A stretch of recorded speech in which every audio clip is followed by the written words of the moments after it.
Un mariage fort ne signifie pas qu'il n'y a pas de conflit, mais l'on sait le prévenir, le gérer et en sortir unis. Beaucoup de couples attendent que les problèmes explosent avant d'agir. Deux personnes peuvent s'aimer profondément, mais se détruire inconsciemment simplement parce qu'elles ne savent pas comment gérer les tensions, les émotions et les désaccords. Aujourd'hui, nous allons apprendre comment éviter cela et comment renforcer votre mariage avant qu'il ne soit fragilisé. Alors si vous voulez un mariage stable, apaisé et solide, cette vidéo est pour vous. Bonjour tout le monde, c'est Francine, j'espère que vous allez bien. Bienvenue dans votre espace pour parler des relations des couples et des vies amoureuses équilibrées. Vous devez protéger votre amour, prévenir les conflits et renforcer votre mariage. Je vais vous partager des principes simples, profonds et surtout applicables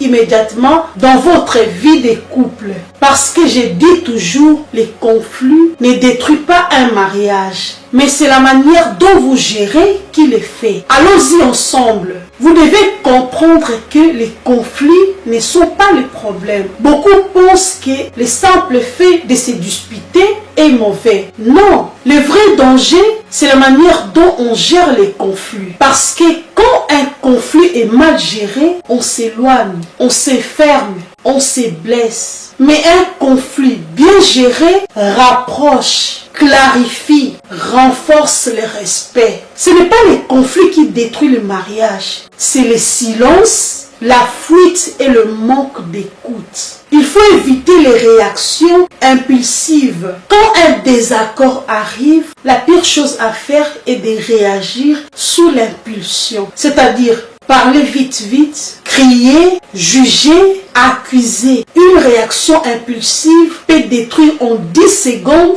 ce qu'on a construit en 10 ans. Le plus beau cadeau que vous pouvez offrir à votre couple, c'est la maîtrise de soi. Respirez, laissez tomber l'ego et revenez à la raison. Un mariage se protège d'abord avec la sagesse. Apprendre à écouter sans se défendre. Dans beaucoup de couples, on n'écoute pas pour comprendre, on écoute pour répondre. Par exemple, l'autre commence à parler et déjà on prépare la réponse dans la tête. Pourtant, l'écoute est le fondement de la paix conjugale.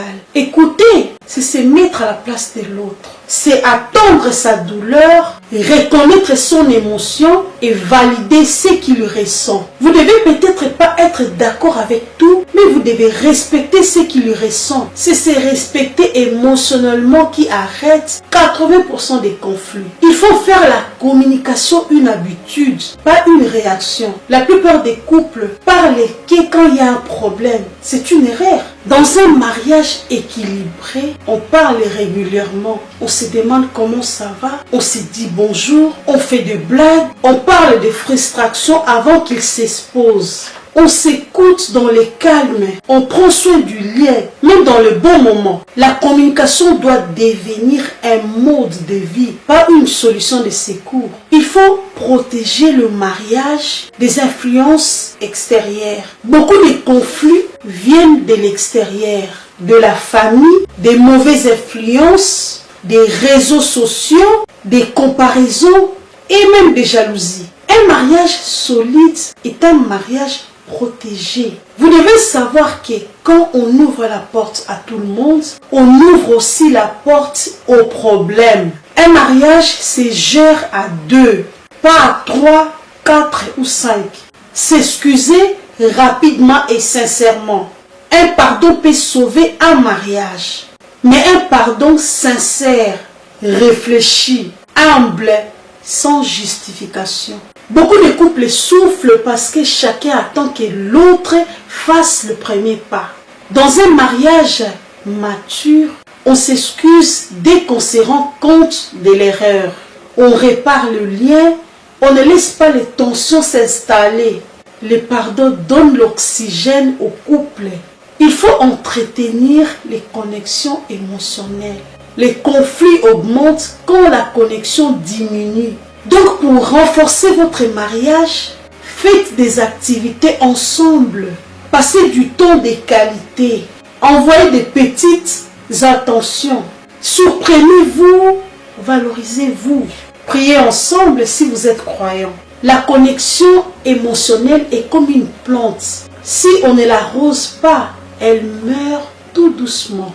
Gérer les attentes avec maturité. Une grande des conflits vient de ce qu'on attend de l'autre sans même lui dire.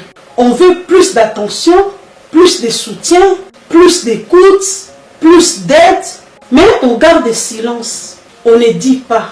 Après, on est en colère, plus on expose. Parlez de vos besoins et écoutez le sien. Un mariage solide repose sur la clarté. Aimer avec maturité, pas seulement avec émotion. L'émotion change, mais l'amour mature, lui, reste. Aimer avec maturité, c'est choisir le respect, même quand l'on est fâché. Protéger le lien quand on est déçu. Rester fidèle même quand on est tenté. Soutenir même quand c'est difficile. Un mariage solide ne dépend pas de l'humour, il dépend des principes. Vous devez construire une vision commune. Un couple qui n'avance pas dans la même direction finit par s'éloigner. Il faut une vision partagée. Vos projets, vos priorités, vos limites, vos rêves, vos valeurs et vos futurs. Quand deux personnes voient loin ensemble, elles traversent les épreuves sans se perdre. En conclusion, un mariage ne se détruit jamais en un jour et ne se construit jamais en un jour non plus. Chaque mot, chaque geste, chaque choix renforce ou affaiblit le lien. Prévenir les conflits, ce n'est pas fuir la réalité.